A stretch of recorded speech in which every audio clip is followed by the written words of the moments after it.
du Seigneur Jésus-Christ. Avec les acclamations, nous allons recevoir.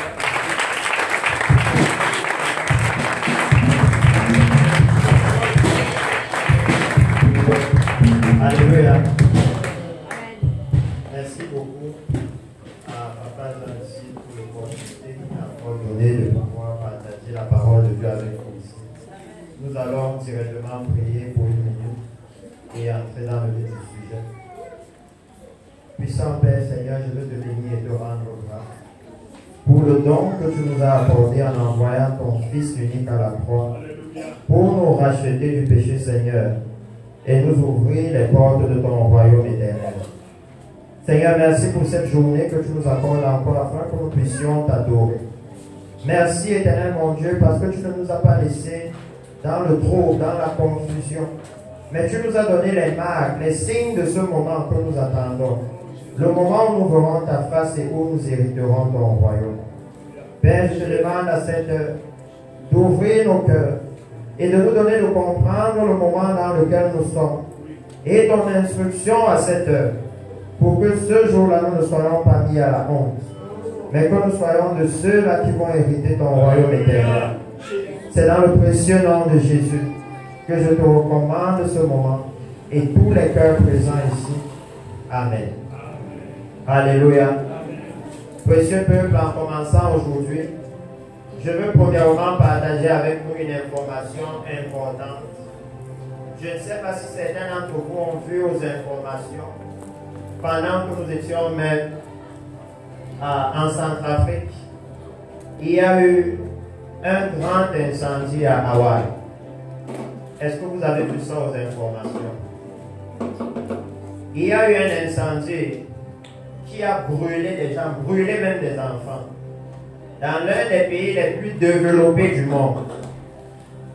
Et c'est choquant parce qu'avant cet incendie, il y a eu une prophétie qui annonçait un grand feu qui va venir. Et tenez-vous bien, cet incendie a brûlé toute une ville. Pas un quartier, une ville entière a été décimée. Et lorsque cette prophétie est venue, l'homme de Dieu disait que j'ai vu le feu, c'est la colère de Dieu. Le feu là vient avec colère, c'est tellement rapide que les gens n'ont pas le temps de fuir. J'ai vu que même les enfants seront brûlés. Moi-même j'ai été dedans avec eux, donc je sais ce qui va leur arriver. Et quand vous regardez les informations à la télévision, vous allez voir le feu qui est arrivé, qui a commencé comme un jeu. Quand le feu a commencé, c'était très simple, les gens pensaient qu'ils allaient éteindre. Et subitement, un grand vent est venu de la mer. Et le feu est devenu incontrôlable. Les maisons ont brûlé. Des gens ont brûlé au point où, jusqu'à la semaine passée, 380 personnes étaient introuvables. Personne ne savait là où ils étaient. Les gens ont brûlé au point où, pour les reconnaître, il fallait qu'on cherche leur ADN. Et qu'on compare les restes, si on trouve l'ADN de quelqu'un, on déduit qu'il est mort dans le feu. Alléluia. Et ce matin, je veux partir de là pour parler de quelque chose d'essentiel dans l'église ici.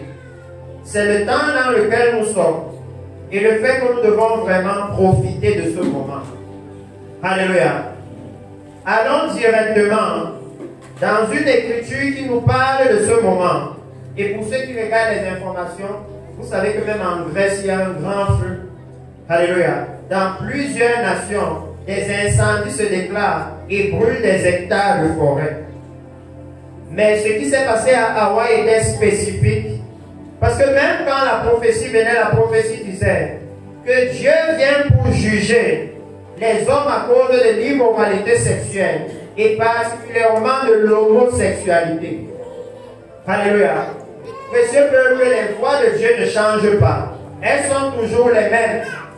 Parce que tout le monde ici peut se souvenir de comment il a jugé Sodome et Gomorrhe à cause des mêmes choses. Alléluia. Et que c'était toujours par le feu. Alors je veux que nous partions de là. Parce que nous servons un Dieu vivant. Nous servons un Dieu qui, au moment où nous parlons, est en train d'agir. Alléluia. Et dont la Bible nous dit qu'il ne fait rien pour rien. Depuis que nous avons commencé entretenir l'église. Ici, vous pouvez voir que le message est unique, c'est la venue du Seigneur.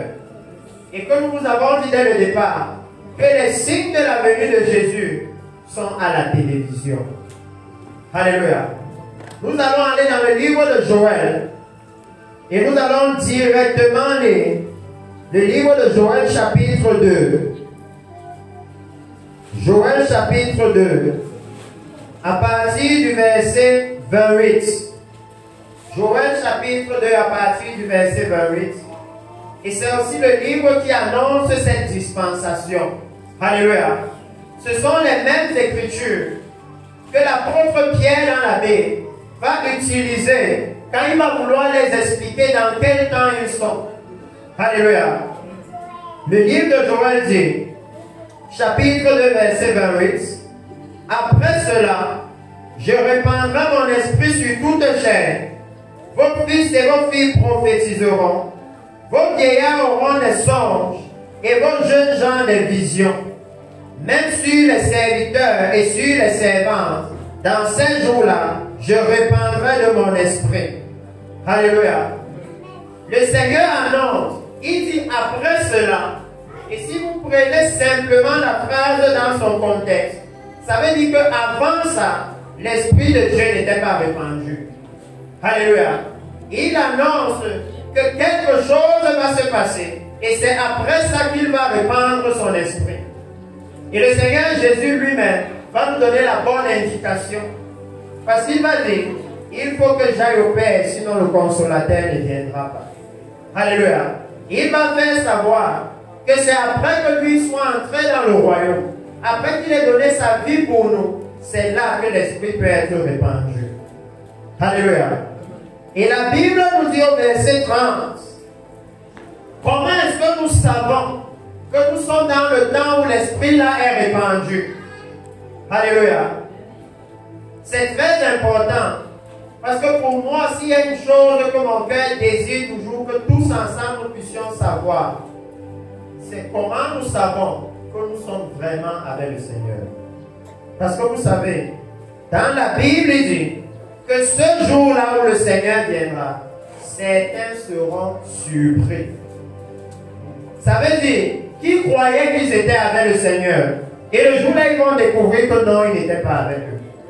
Dans la Bible, il dit que 5 vierges vont venir cogner. Seigneur, Seigneur, ouvre-nous. Alléluia. Et lui va leur dire, je ne vous ai jamais connu. Ça veut dire, elles pensaient que non, elles étaient avec le Seigneur. Elles pouvaient dire, on le connaît. Alléluia. Mais au moment où le Seigneur vient, ce qui importe le plus, ce n'est pas que tu le connaisses, mais c'est que lui, il te connaisse. Alléluia. Même quand vous arrivez chez quelqu'un, vous pouvez cogner, vous cogner. Quand il vient, il demande qui est-ce.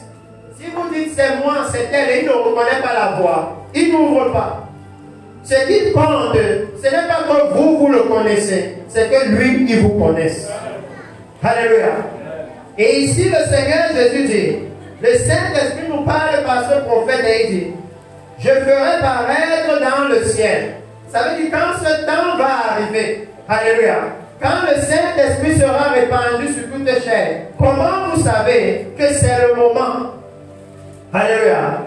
Il dit, je ferai paraître dans les cieux et sur la terre du sang, du feu et des colonnes de fumée. C'est pour ça qu'aujourd'hui, j'ai voulu introduire ce message par une information. Comme ça, si tout le monde voit, les gens peuvent même taper sur Internet et ils voient le grand incendie qui a eu lieu à Hawaï. Et les autres qui ont lieu dans le monde entier, ils peuvent connaître le temps dans lequel nous sommes. Alléluia. Ils peuvent savoir que ça veut dire que nous sommes dans ce moment où le Saint-Esprit est répandu sur toute chair. Alléluia. Ça veut dire que nous sommes dans le moment où le Saint-Esprit est disponible. Alléluia. Il est accessible. Et vous allez comprendre pourquoi j'insiste dessus. Il est accessible au moment où nous parlons. Et il dit, le soleil se changera en ténèbres et la lune en sang avant le jour de l'Éternel. ce jour grand et terrible. Alléluia. La Bible nous annonce qu'au-devant de nous, le temps n'est pas bon.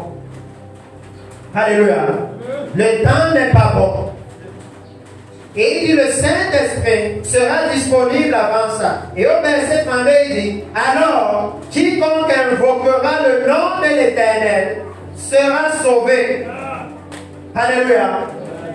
Et c'est ici que j'aime les contrastes de la Bible. Parce que le Saint-Esprit parle et dit, quiconque invoquera le nom du Seigneur sera sauvé. Et quand vous lisez la Bible, quand le Seigneur lui-même vient, alléluia, quand le Seigneur vient, lui vous dit ceci, ceux qui me disent Seigneur, Seigneur, n'entreront pas tous dans le royaume des cieux. Lui vient et vous dit que ce ne sont pas tous ceux qui l'invoquent qui vont entrer dans le royaume des cieux. Alléluia. Je veux que nous sachions, précieux peuple, que le salut dont nous parlons, c'est quelque chose de grave. C'est quelque chose de précieux. C'est quelque chose avec quoi on ne doit pas s'amuser. Alléluia. Parce que sinon, nous aurions dépensé notre temps en vain à venir à l'église tous les dimanches. Le Seigneur lui dit, alors quiconque invoquera le nom de l'Éternel sera sauvé. Le salut sera sur la montagne de Sion et à Jérusalem, comme a dit l'Éternel, et parmi les réchappés que l'Éternel appellera. Alléluia. Il précise maintenant que parmi tous ceux-là qui invoquent le nom du Seigneur, le salut sera pour les réchappés que le Seigneur appellera. Alléluia. Pour un groupe restreint de personnes. Et ce matin, je veux vous dire, précieux peuple, que assurons-nous d'être dans ce groupe de personnes-là. Alléluia. Parce que lorsque le Seigneur nous parle ici, il nous montre que le temps, les événements nous disent que le Saint-Esprit est disponible. Alléluia. Et la question maintenant que nous devons nous poser, c'est est-ce que nous sommes en train d'utiliser ce Saint-Esprit? Est-ce que nous sommes en train de profiter de sa présence? Alléluia. Est-ce que nous sommes en train d'en profiter au moment où nous parlons? Parce que quand lui il annonce la dispensation du Saint-Esprit, la promesse du Saint-Esprit, il annonce directement le salut. Et le fait que le salut, ce sera pour un petit nombre de personnes. Alléluia. Précieux peuple, nous devons utiliser cette dispensation comme il se doit. Alléluia. Nous devons utiliser ce temps-ci pour la raison pour laquelle Dieu nous l'a donné. Laissez-moi vous donner une autre prophétie où le Seigneur annonçait le Saint-Esprit. Dans le livre d'Exode chapitre 33, où il annonçait que le Saint-Esprit va venir. Et où il commence à nous montrer son rôle. La raison pour laquelle je vous dis que s'il vous plaît, utilisons le Saint-Esprit, collaborons avec lui pour qu'il accomplisse les desseins de Dieu dans notre vie. Parce que ici, le Seigneur va parler de lui comme d'un ange et il va définir son rôle, sa mission, son fonctionnement. Exode chapitre 33. Exode chapitre 33. Et je vais lire directement à partir du verset 1. Et vous savez que dans Exode chapitre 33, le peuple est sorti d'Égypte. Et quand ils sont sortis d'Égypte, ils sont arrivés dans le désert. Et quand ils sont arrivés dans le désert et que Moïse s'est éloigné, ils ont créé un autre Dieu. Et ils ont même osé appeler le Dieu là l'Éternel. Ils ont fait le veau d'or et ils ont dit, voici l'Éternel, le Dieu qui t'a sorti d'Égypte. Ça veut dire que il y a une grande possibilité. La possibilité est réelle pour le peuple que Dieu a sorti d'Égypte, pour le peuple que Dieu a sorti du monde, de se tromper sur ce qui concerne Dieu. Alléluia. Et quand vous allez lire Exode 32, vous allez voir là-bas qu'ils n'ont rien utilisé d'autre pour créer ce Dieu que les ornements qu'ils avaient sur eux. Alléluia. Ils se sont fabriqués un Dieu. Ils se sont designés un Dieu. Ils se sont inventés un Dieu. Et ils ont commencé à l'adorer. Et lorsque le Seigneur a vu ça, il a envoyé Moïse. Et il a dit à Moïse, au chapitre 33, verset 1, l'Éternel dit à Moïse, va, pars d'ici, toi et le peuple que tu as fait sortir d'Égypte. Monte vers le pays que j'ai juré de donner à Abraham, Isaac et Jacob. Alléluia. Et je veux vous dire que ce pays-ci ne parle pas seulement de Canaan. Alléluia. Parce que lorsque vous allez lire la Bible dans Hébreu, le livre de Hébreu va vous dire que Abraham attendait une cité qui a de solides fondements. Une cité qui est éternelle. Abraham attendait la Jérusalem céleste. Alléluia. Lorsque vous lisez les évangiles de Jésus, lorsqu'il va parler de nous, les non-juifs, entrant dans le salut, lorsque le centenier va venir et reconnaître Jésus, le Seigneur va dire, plusieurs viendront de l'Orient et de l'Occident, et ils s'asseront à la table des noces avec Abraham, Isaac et Jacob. Alléluia. Ça veut dire que ce que le Seigneur dit ici nous concerne aussi. Ce que le Seigneur dit ici s'adresse à nous. Parce qu'à nous aussi, il a fait une promesse en disant, il y a plusieurs demeures dans la maison de mon Père. Et il a dit, je m'en vais vous préparer une place et je reviens vous chercher. Alléluia. À nous aussi, il a fait une promesse similaire. Mais regardez maintenant ce qu'il promet au peuple. Il dit au verset 2, j'enverrai devant toi un ange et je chasserai les Cananéens, les Amoréens, les Étiens, les Phérésiens, les Éviens et les Jébusiens. Monte vers ce pays où coule le lait et le miel, mais je ne monterai point au milieu de toi, de peur que je ne te consume en chemin, car tu es un peuple au cou raide. Alléluia. La Bible va vous dire que lorsque Moïse a ramené ses paroles au peuple, ils étaient attristés. Ils ont enlevé leurs ornements. Alléluia. Ils ont commencé à pleurer. Ils ont commencé à se repentir. Alléluia. Et lorsque vous lisez profondément ce qui s'est passé ici, vous allez voir que quand le Seigneur envoie cet ange, il dit que lui, il a une mission, il a un endroit là où il va les conduire.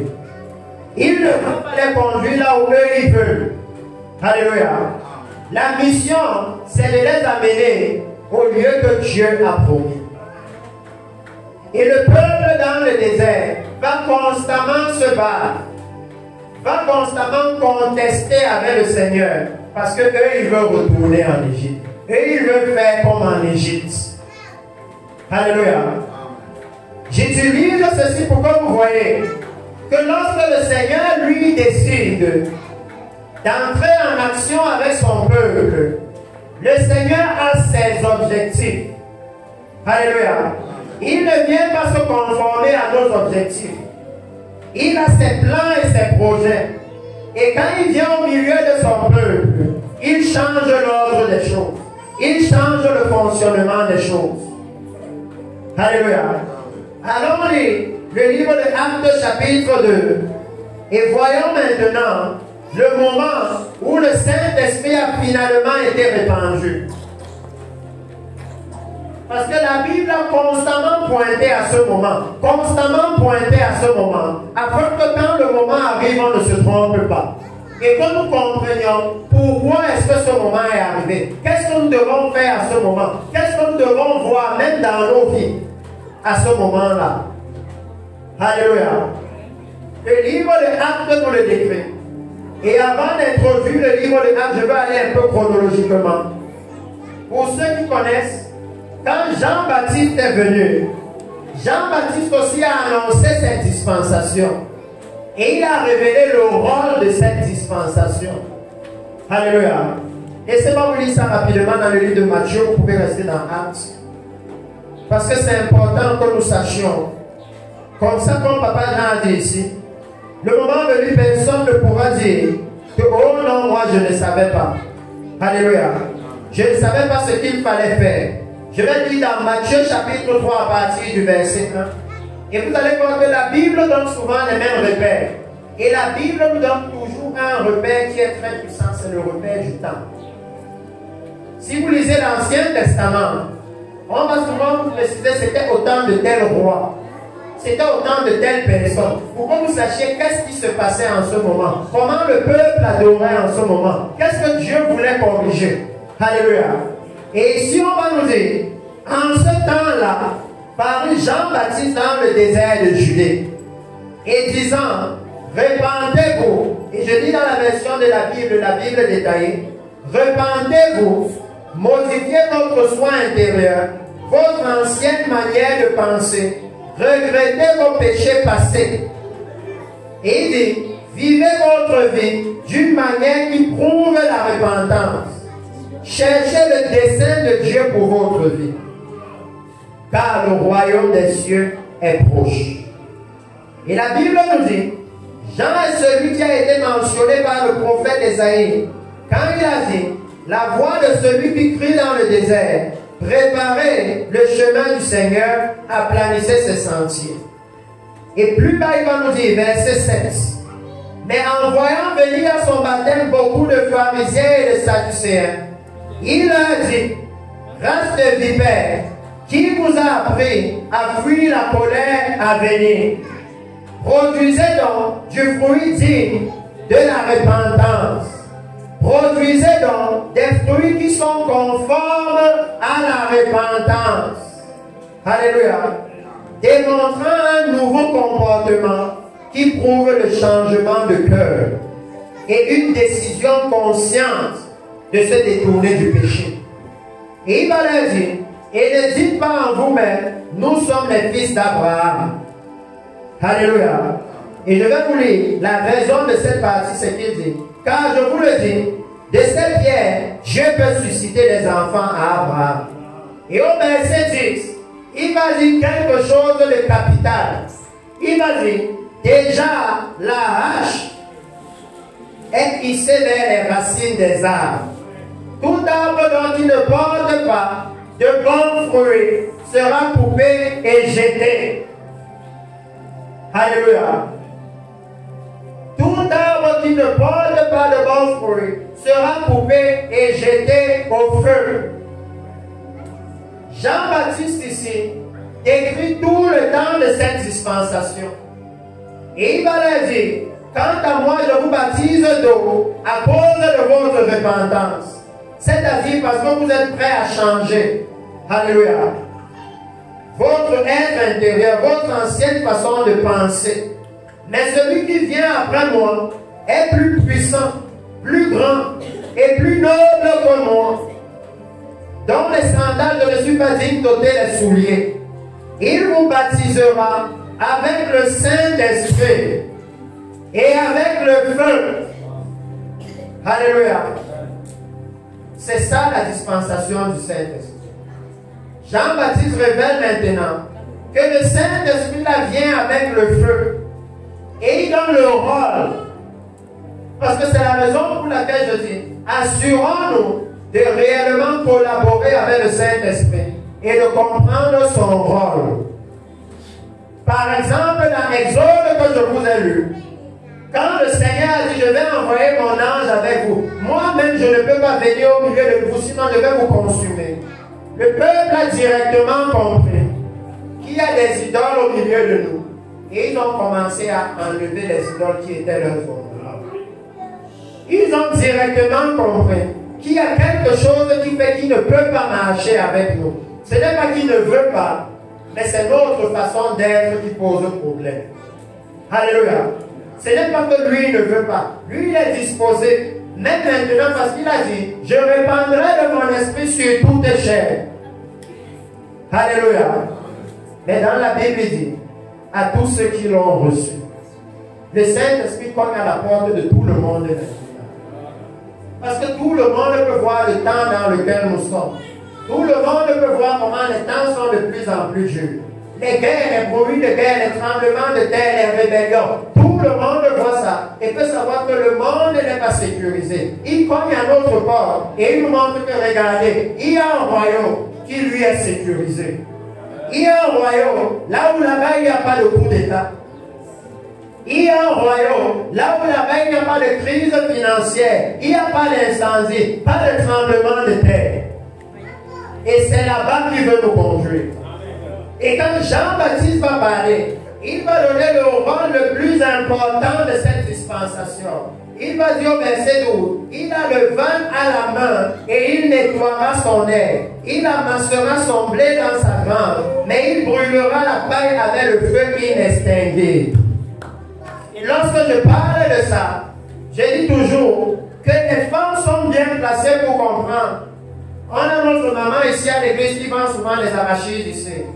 Donc, peut-être sans le savoir, elle pratique la dispensation de la grâce constamment. Parce qu'elle prend les arachides qu'elle a grillés et elle met dans le plateau et elle lance comme ça, n'est-ce pas? Et les grains rentrent dans le plateau, mais le vent emporte la paille, n'est-ce pas? Qui dit que c'est ça la dispensation du Seigneur?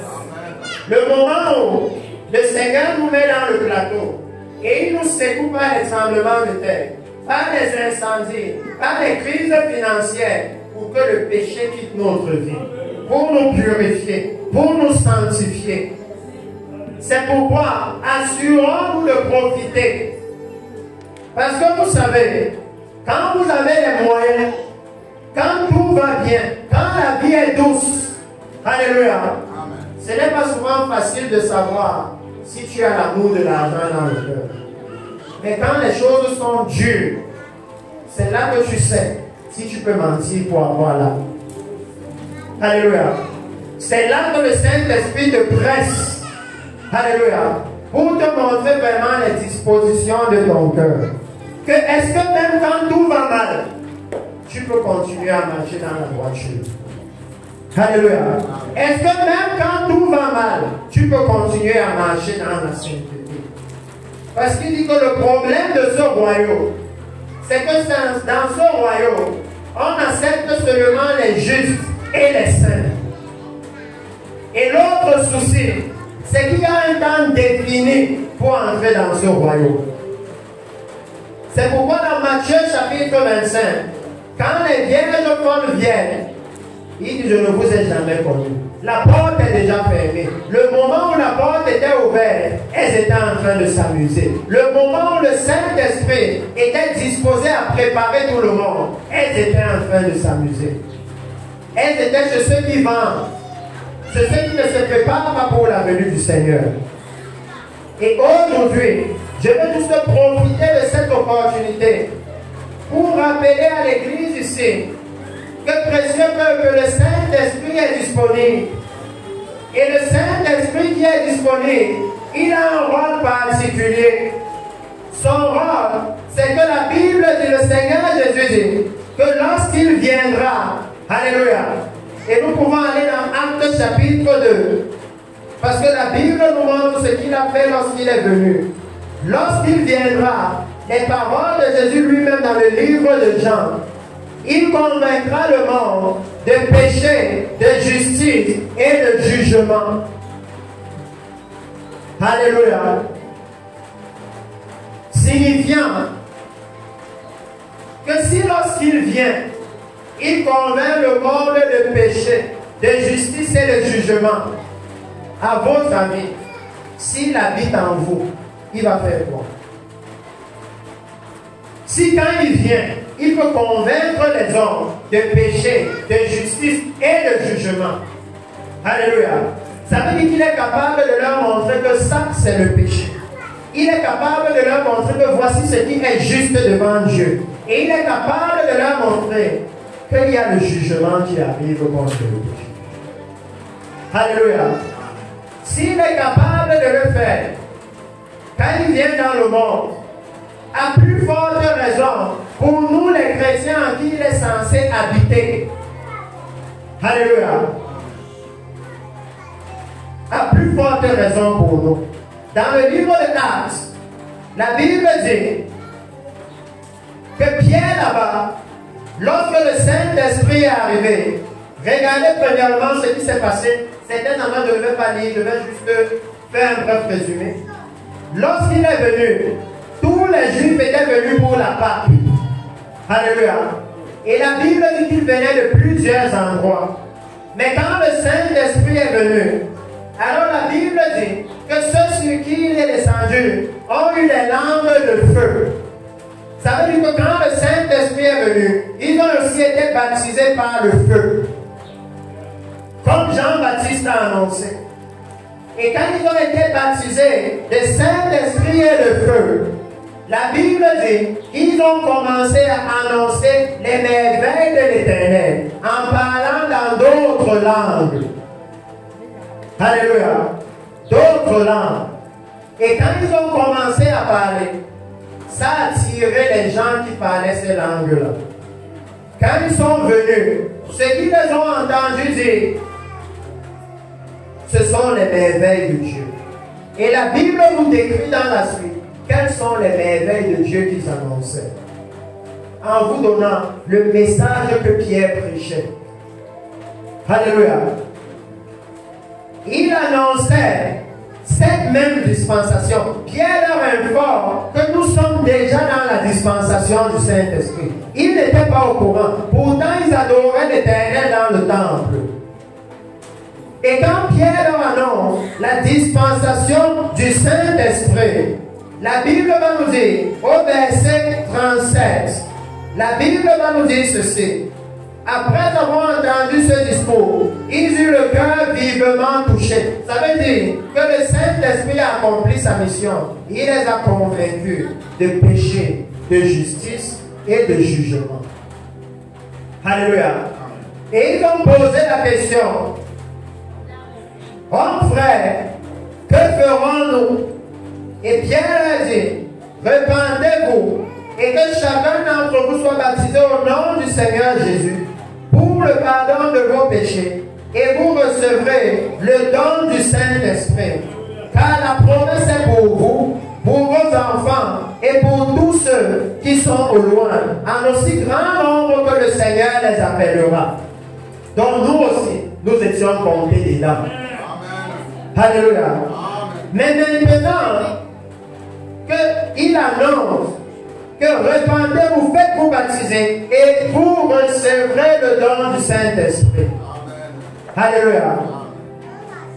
Le problème ici naît avec les paroles de Jean-Baptiste. Parce que Jean-Baptiste, lui, il élève une chose. Jean-Baptiste, lui, nous dit que ce n'est pas suffisant de venir, de se repentir à son baptême. Parce qu'au baptême de Jean-Baptiste, les gens confessaient les péchés. De confesser même les péchés. Alléluia. De se faire baptiser. Jean-Baptiste, lui, il élève quelque chose. Il dit tout ça ne sert à rien s'il n'y a pas de fruit. Parce que Jean-Baptiste dit, produisez donc le fruit digne de la repentance. Alléluia. Jean-Baptiste élève la nécessité que une fois que nous avons reçu le Seigneur, une fois que nous avons reçu le Saint-Esprit, nous sommes maintenant, écoutez très bien, obligés de produire le fruit. Alléluia. Parce que nous tous ici, quand vous plantez, vous allez dans votre cour, vous mettez la sémence de l'orange dans le sol. Vous vous attendez à ce qu'un oranger pousse. Alléluia. Et quand l'oranger la pousse, vous voulez voir les fruits. Alléluia. Il dit que c'est la même chose que si maintenant nous avons reçu le Saint-Esprit, alors ce que le Seigneur attend de nous, c'est que nous produisons les fruits. Alléluia. Pourquoi? Parce que le Seigneur Jésus dit dans sa parole, qu'on reconnaît un arbre à son fruit. Alléluia. Il ne dit pas au fruit, il dit à son fruit. Et pour moi ici, le plus important, c'est de terminer ici en pointant pour nous quel est ce fruit de l'esprit dont la Bible parle. pour que quand le Seigneur vienne, personne ne soit surpris. Qu'il n'y ait pas quelqu'un qui dise que moi je venais à la grâce de Dieu, mais je ne savais pas le fruit que je devais porter. C'est pour ça que j'ai été surpris. Alléluia. Lisons le livre de Romains chapitre 6, et c'est là que je vais clôturer. Romains chapitre 6. Et voyons ce que la Bible nous dit dans le livre de Romains chapitre 6, qui est très très important pour nous. Et nous allons commencer à lire à partir même du verset 1. Alléluia. Il dit, que dirons-nous donc de tout cela? Demeurerons-nous dans le péché afin que la grâce de Dieu abonde? Loin de là, nous qui sommes morts au péché, comment vivions-nous encore dans le péché? Ignorez-vous que nous tous qui avons été baptisés en Jésus-Christ, c'est en sa mort que nous avons été baptisés. Nous avons donc été ensevelis par lui, ensevelis avec lui par le baptême en sa mort, afin que comme Christ est ressuscité des morts par la gloire du Père, de même, nous aussi, nous marchions en nouveauté de vie. Alléluia. Quand le Saint-Esprit est venu dans Actes, il a changé l'ordre qui était établi. Le culte était dans le temple. C'est là-bas qu'ils adoraient l'Éternel.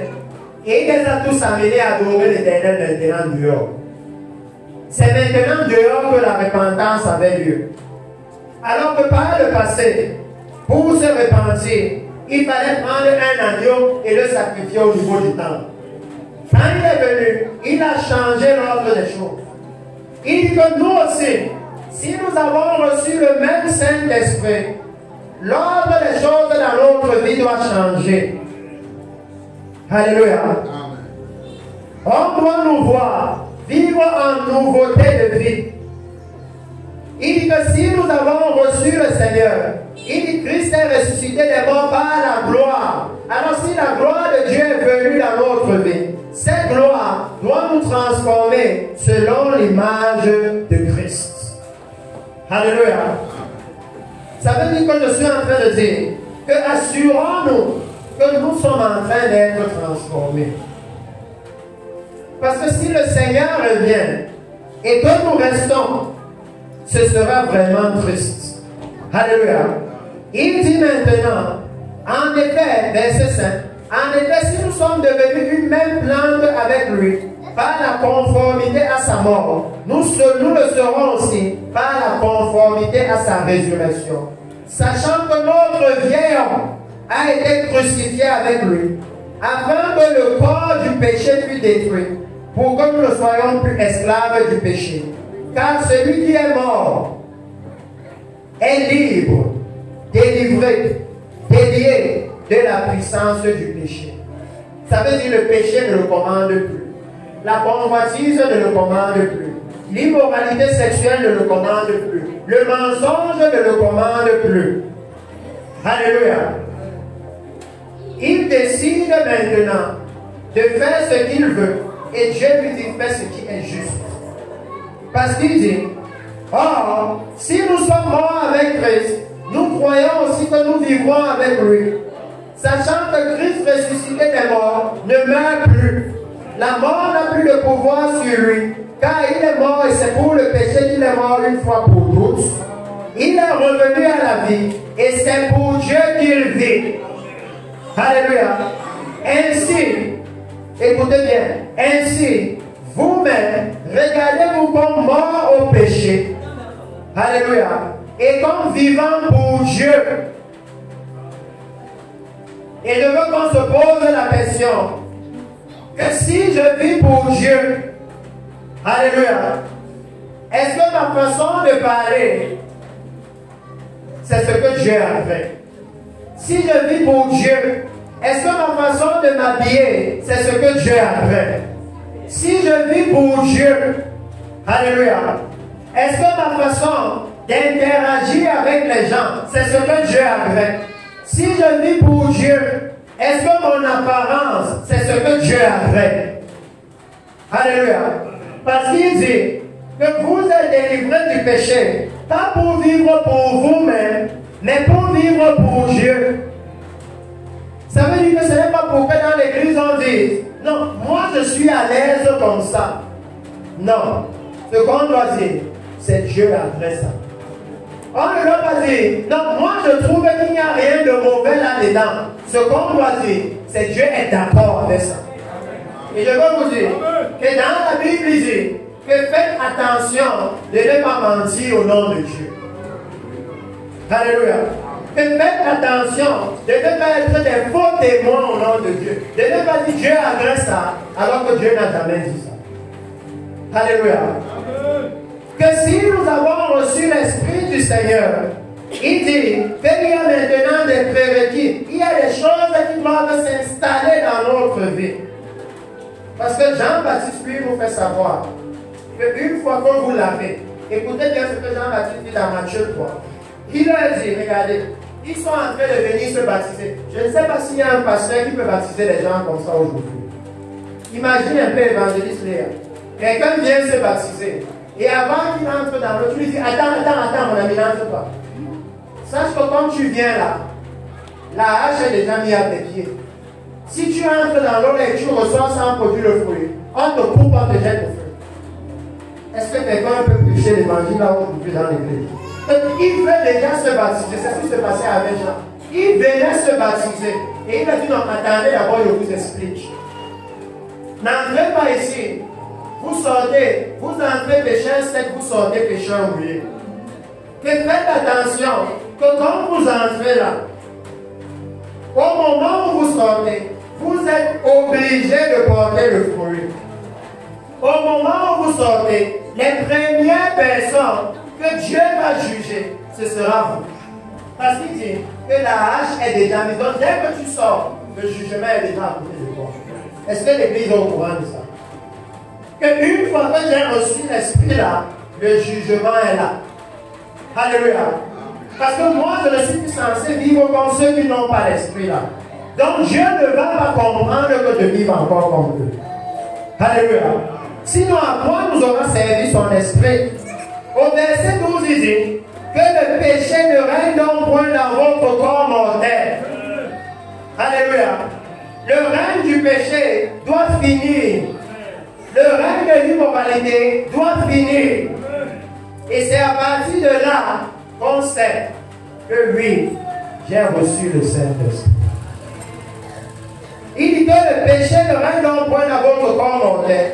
Et n'obéissez pas à ses convoitises. Ne vous livrez pas, ne livrez pas vos membres au péché comme des instruments d'iniquité. Mais offrez, donnez-vous vous-même à Dieu comme étant vivant, de mort que vous étiez, et offrez à Dieu vos membres. Alléluia. Il dit, offrez à Dieu vos membres. Ne donnez plus votre tête au péché en réfléchissant comment vous allez mentir. Comment vous allez venir voir Papa Boanessier et lui mentir. Il dit non, ça c'est offrir vos membres à l'ennemi. Ne prenez plus vos yeux pour aller regarder l'immoralité à la télé. Ça, c'est offrir vos membres au péché. Alléluia. Il dit maintenant, faites ce qui est saint avec vos yeux, parce que vous appartenez au Seigneur. Alléluia. Vous ne vous appartenez plus. Et s'il y a une chose que je peux vous dire, c'est que c'est ça l'avantage d'appartenir au Seigneur. La semaine passée, on a parlé de ça avec Papa Jean. Comment dans le livre de Malachie, je n'aurai pas le temps de vous lire ça. Il dit qu'au jour de ma colère, ceux qui m'appartiennent seront pour moi comme un trésor. Ça veut dire ceux qui appartiennent au Seigneur, il les protège, il les garde, il les préserve. Alléluia. Parce qu'ils ont de la valeur à ses yeux.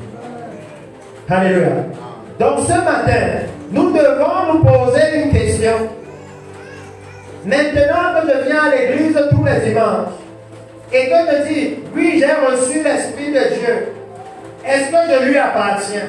Est-ce que ma vie me montre que j'appartiens au Seigneur? Vous n'avez pas besoin de montrer ça à une autre personne. Alléluia. Quand on est né de nouveau, On n'a pas besoin d'écrire sur le t-shirt. On n'a pas besoin de chanter. Selon ce qu'il nous dit ici, quand on voit votre vie, on sait. Parce qu'il dit qu'on voit que vous marchez maintenant en nouveauté de vie. Alléluia. Dans le témoignage est clair que vous êtes quelqu'un de différent. Depuis que nous avons reçu le Saint-Esprit, qu'est-ce qui a réellement changé? Alléluia. Parce que c'est le moment où la venue du Messie est proche. Ça veut aussi dire que c'est le moment où nous devons faire le bilan. Alléluia. Pour nous assurer que comme il vient, qu'il ne nous dise pas qu'il ne nous connaît pas. C'est le moment. Il dit dans le livre de Romains, il continue en disant,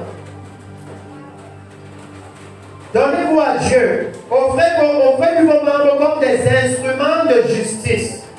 Alléluia. Ça veut dire que tout ce que votre corps doit faire maintenant doit être juste devant Dieu. C'est ça la gravité d'avoir reçu le Saint-Esprit. Est-ce que nous avons offert nos membres comme des instruments de justice? Lorsque quelqu'un, ta copine là t'a appelé, vous te dites, oh ma soeur, tu connais le gars là qui vient souvent me voir. Il va appeler maintenant. Dis-lui que hier on était ensemble. Alors que c'est faux. Est-ce que tu prends encore ta bouche comme un instrument de mensonge? Ou tu lui dis clairement que non ma soeur, moi je suis né de nouveau donc je ne peux plus faire ça. Alléluia. Est-ce que nos bouches sont encore des instruments de mensonge? Parce que ces choses sont ce qui vont nous disqualifier du royaume de Dieu. Et il dit pourquoi? Il dit car le péché n'aura plus de pouvoir sur vous. Il dit que si vous êtes né de nouveau, le péché ne peut pas vous dominer. Alléluia. Si vous êtes né de nouveau, le péché ne peut pas venir s'installer dans votre vie. Non. Le Saint-Esprit vous donne la capacité de dominer sur le péché, de pratiquer la justice. C'est pourquoi je vais demander que maintenant, depuis que nous avons reçu le Saint-Esprit, est-ce que nous avons utilisé nos corps comme des instruments de justice? Parce que j'aime toujours et toujours rappeler à l'Église que la Bible nous dit par exemple que si un homme regarde une femme pour la convoiter, il est déjà tombé. C'est l'injustice. Alléluia. Nous, nos yeux là, nous avons utilisé ça pour faire quoi? Nos corps là, nous avons utilisé ça pour diffuser quel message? Parce que quand tu sors de l'église là, et tu marches en route, la question que je veux que tu te poses, c'est est-ce que mon corps, est-ce que mon habillement est un instrument de justice? Ou est-ce que c'est un instrument de convoitise et d'immoralité sexuelle? Ça veut dire quand quelqu'un me voit, est-ce qu'il pense à la piété, à la crainte de Dieu, ou est-ce qu'il me voit comme une bonne femme qui peut draguer et coucher avec elle? Qu'est-ce qu'il voit? Alléluia. Parce que le temps est fini et l'église s'amuse. Et un matin, on va se réveiller et se rendre compte que oui, c'était vrai. Le Messie venait vraiment et j'ai pris à la légère. Jean-Baptiste nous fait savoir que c'est quelque chose de grave de recevoir l'Esprit de Dieu. Qu'une fois que tu l'as reçu, le jugement est à côté. Ce n'est pas un jeu, ce n'est pas une blague. Et il dit pour finir, pour continuer, je vous ai dit on va finir sur le prendre une autre écriture, parce que papa a dit que le programme est serré. Il dit, car le péché n'aura point de pouvoir sur vous, puisque vous êtes non sous la loi, mais sous la grâce. Ça veut dire que quand vous êtes sous la grâce vous donne la capacité, alléluia, de dominer sur le péché. C'est le rôle de la grâce. C'est le rôle du Saint-Esprit. C'est pourquoi il dit, la grâce de Dieu, source de salut, nous enseigne à renoncer à l'impiété. Alléluia. Ça veut dire que si on prêche la grâce de Dieu dans une église, et c'est très bien parce que ici c'est l'église de la grâce de Dieu, on doit être de plus en plus saint. On doit de plus en plus renoncer au péché, de plus en plus renoncer à l'iniquité, de plus en plus renoncer à la malhonnêteté. Alors comment tu peux venir En plus, dans une église qu'on appelle la grâce de Dieu, depuis 5 ans, depuis 6 ans, et tu es toujours un menteur. Comment est-ce que c'est possible? Depuis des années, et tu es toujours dans l'immoralité sexuelle. Comment est-ce que c'est possible? Si nous avons vraiment reçu la grâce de Dieu. Parce qu'il dit, il continue en disant, pécherions-nous parce que nous ne sommes pas sous la loi mais sous la grâce. Loin de là. Ne savez-vous pas qu'en vous livrant, à quelqu'un comme esclave pour lui obéir, vous êtes esclave de celui à qui vous obéissez, soit du péché qui conduit à la mort, soit de l'obéissance qui conduit à la justice. Alléluia. Et l'une des raisons pour laquelle je dis ici, c'est parce qu'au sortir d'ici, le désir de mon cœur, c'est qu'il n'y a plus personne qui dise, oh, on ne comprend pas c'est quoi la sainteté. Non. Nous sommes dans un moment où la Bible nous dit que le Seigneur vient chercher une église sainte, sans tache ni rien de semblable. Donc s'il y a quelque chose qu'on doit s'appliquer à faire, alléluia, c'est à être saint. Voilà à quoi on doit s'appliquer. À moins que on vienne à l'église pour perdre notre temps et qu'on ne soit pas intéressé par le royaume de Dieu. Il dit qu'il y a seulement 2 personnes à qui vous pouvez obéir. Soit au péché, soit au Seigneur. Et que vous devez choisir. Il n'y a pas le milieu. Il n'a pas cité une 3e personne. 2 personnes seulement. Alléluia. Donc aujourd'hui, je veux que chacun d'entre nous s'observe et se demande de qui je suis l'esclave. Suis-je l'esclave du péché ou suis-je l'esclave du Seigneur? Parce que le Seigneur, je peux vous le dire, c'est un bon maître. Alléluia. C'est un bon maître. Il dit ici, mais grâce soit rendue à Dieu, de ce qu'après avoir été esclave du péché, vous avez obéi de cœur à la règle de doctrine. Dieu cherche l'obéissance de cœur. Alléluia. Et je dois vous dire que si vous lisez tout ça avec moi, il est en train de dire que quand vous obéissez à l'évangile de cœur, vos membres sont offerts à la justice. Ça veut dire que si vous obéissez de cœur à Dieu, à l'extérieur, tout le monde peut voir que vous obéissez à Dieu. Ce n'est pas caché dans le cœur. Parce qu'il a dit, offrez vos membres comme instrument pour la justice. Alléluia. La dispensation du Saint-Esprit, c'est la dispensation de la justice. Parce que la justice, c'est le minimum que Dieu demande aux hommes pour entrer au ciel. Le minimum, c'est qu'on soit juste. Le minimum. Et il dit ici, je parle à la manière des hommes, il dit, ayant été affranchi du péché, vous êtes devenus esclaves de la justice. Amen. Et c'est ça qui devait faire la valeur des chrétiens. Vous savez pourquoi? Parce que si vous regardez le monde entier maintenant, la seule raison pour laquelle il y a des conflits dans le monde entier, c'est à cause de l'injustice. Ça veut dire que le monde entier, au moment où on parle, ont besoin de personnes qui peuvent rendre justice. Ils ont besoin des chrétiens. Ils ont besoin d'eux. Ils ont besoin de personnes qui sont intègres, qui sont justes, qui sont droits. Les personnes dont ils savent que non, ceux-ci sont fidèles à leurs principes. Et c'est ça qui nous pose le problème à l'église. C'est que même les non-chrétiens connaissent la Bible. Et ils peuvent voir que les gens sont infidèles à leur propre principe. Ils sont infidèles à leur propre Dieu. Même les non-chrétiens. C'est pourquoi il dit ici que je parle à la manière des hommes à cause de la faiblesse de votre chair. De même donc que vous avez livré vos membres. Écoutez très bien, j'aime la Bible, c'est parce que quand moi-même je lis ça, ça me donne envie de le repenser.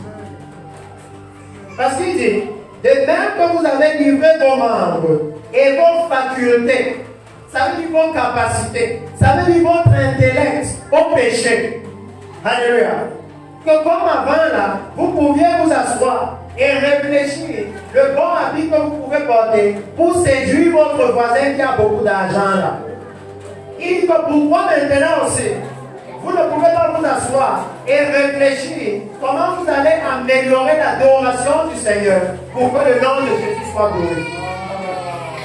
Que si avant, vous pouviez réfléchir comme ça pour le péché. Alléluia. Comment maintenant, vous ne pouvez pas vous asseoir et réfléchir. Si avant, vous pouviez réfléchir comme ça pour les choses du monde. Comment maintenant, un chrétien, une chrétienne ne peut pas s'asseoir et réfléchir à qu'est-ce que je dois faire pour plaire encore plus au Seigneur. Comment? Il dit que vous avez utilisé vos membres, vos facultés comme esclaves à l'impureté et à l'iniquité pour arriver à l'iniquité. Alléluia. Il dit par la suite, ainsi donc, maintenant, livrez vos membres et vos facultés comme esclaves à la justice pour arriver à la sainteté. Ça veut dire que si nous voulons parvenir à la sainteté, alléluia, commençons seulement à pratiquer la justice. Si la sainteté est difficile à comprendre, quand vous allez dire non, qui peut être saint? C'est Dieu seulement. Ce sont les anges au ciel. Il dit que, ok, si la sainteté est loin de toi pour concevoir, pratique seulement la justice. Automatiquement, tu vas arriver à la sainteté. C'est comme si le pasteur de la gloire ici dit à quelqu'un, tu vas arriver à la grâce de Dieu. Prends la moto, on te laisse à pharmacie le temps. Quand on te laisse à pharmacie le temps, prends seulement la route qui est à côté là. Tu n'as pas besoin de connaître la grâce de Dieu. Quand tu marches sur la route là, tu vas voir la grâce de Dieu. Alléluia. Que même si tu ne sais pas à quoi la sainteté ressemble, la justice, tout le monde ici connaît. Parce que quand on te vole, tu n'es pas comptable. Quand on te ment, tu n'es pas comptable. Ça veut dire que tu sais c'est quoi la justice. Il dit que si tu pratiques dans la justice là, automatiquement, ça n'a pas une autre route. Ça va t'amener direct à la sainteté. Alléluia. Il n'y a pas de tournant en route. C'est direct, cette destination, la sainteté. Et il finit donc en disant, car lorsque vous étiez esclaves du péché, vous étiez libres à l'égard de la justice. Quels fruits portiez-vous alors? Des fruits dont vous rougissez aujourd'hui. Alléluia. Et j'ai envie de dire que ce qu'il dit ici, c'est vraiment pour ceux qui ont reçu le Saint-Esprit. Que quand tu as reçu le Saint-Esprit, et que tu te rappelles de comment avant tu volais, avant tu mentais, tu vivais dans l'immoralité sexuelle, tu as honte. Tu te demandes souvent que mais comment j'ai même pu vivre comme ça? Qu'est-ce qui m'arrivait même? C'est seulement pour ceux qui ont vraiment reçu l'Esprit de Dieu. Parce que ceux qui n'ont pas reçu l'Esprit de Dieu, ils viennent à l'église, mais ils continuent de vivre comme ça. Alléluia. Ils ne ressentent aucune honte à vivre dans le péché. Leur souci, c'est le regard des gens plutôt que le regard de Dieu. Parce que Dieu voit tout, quel que soit l'endroit là où on est. Alléluia.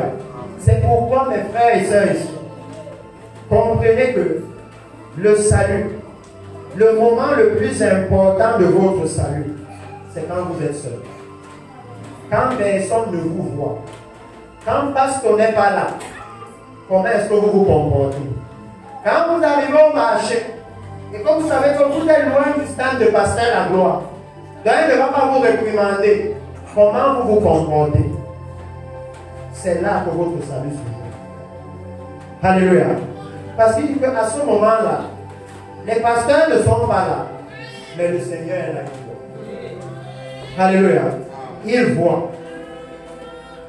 Et il dit, maintenant, étant affranchi du péché, et devenu esclave de Dieu.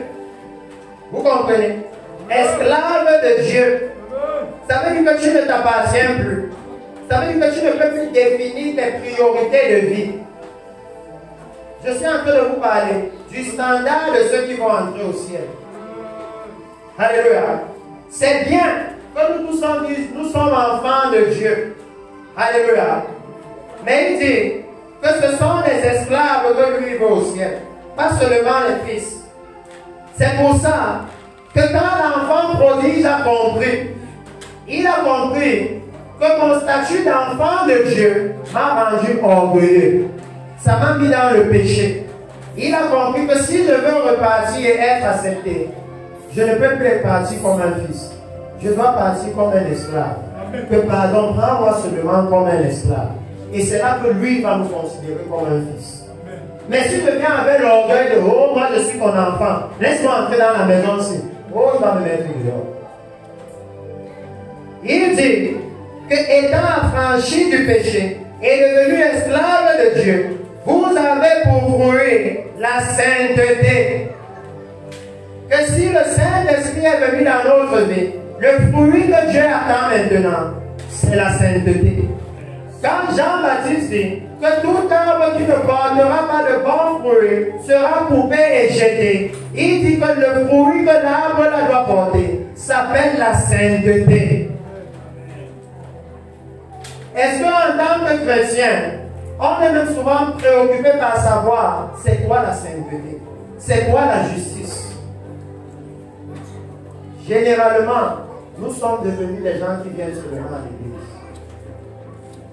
C'est pour ça qu'on peut faire 10 ans à l'église. Il n'y a pas de transformation, il n'y a pas de changement. Nous avons pris l'église comme un endroit où on vient pour se donner bonne conscience. C'est comme un club social. Mais nous devons savoir que la Bible dit que le jugement de Dieu commence par sa maison. Et que l'enlèvement de l'église, c'est le jugement pour lui. Parce que certains chrétiens ne vont pas en Le Seigneur Jésus, lui, il a dit, ceux qui m'appellent Seigneur, Seigneur, n'entreront pas tous dans le royaume de Dieu. Alléluia. Ça veut dire que si nous avons reçu le Saint-Esprit maintenant, le Seigneur nous dit que nous devons nous éloigner du péché. Parce que dans la suite de ces Écritures, il dit que si nous n'avons pas l'Esprit de Dieu, nous ne lui appartenons pas. Alléluia. Et je viens ici de vous décrire c'est quoi appartenir à Dieu. Parce que ces choses, dans l'église, moi j'ai vu que c'est devenu des récitations. Si on voit le pasteur dire le rôle appartient à Jésus, tout le monde appartient à Jésus. Mais je viens vous dire que le jour où le Messie vient, il sera question de qu'est-ce qui prouve que tu m'appartenais. Et la seule preuve qui va compter, ce sera le fruit. Parce que Jésus a dit, on connaît un arbre à son fruit. Tu peux pas dire que je suis un mendier, je suis un mendier, je suis un mendier. Si quelqu'un vient et il secoue une branche et c'est l'orange qui tombe, il va dire non, c'est un orange. Alléluia. Donc ça c'est le moment précieux que nous devons vraiment être attentifs à la façon dont nous sommes en train de mener notre vie. La venue du Seigneur est déjà très proche. Et la Bible dit que dans ce temps, nous devons dépouiller des œuvres des ténèbres. Alléluia. Nous devons maintenant nous focaliser à plaire à celui qui nous a appelés. Alléluia. Cherchons à lui plaire de plus en plus.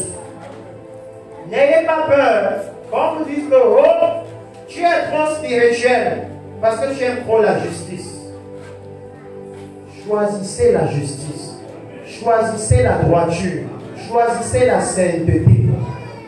Parce que le moment où le Seigneur va venir, rien d'autre ne va compter. Alléluia. Rien d'autre ne va compter. Donc aujourd'hui, c'est ce que je voulais partager avec vous ici. S'il y a parmi nous des personnes qui réalisent que je n'ai pas encore permis au Saint-Esprit d'atteindre ses objectifs dans ma vie, des personnes qui savent que non, je conteste constamment avec le Saint-Esprit. Je conteste constamment pour ne pas me sanctifier. Alléluia. Des personnes qui savent que pour moi ma marche avec le Saint-Esprit est difficile. Levez-vous, nous allons parler au Seigneur. Parce qu'il dit que nous devons être les esclaves du Seigneur. Et la bonne chose, c'est que dans ce moment où le Saint-Esprit est disponible, il est prêt à nous aider.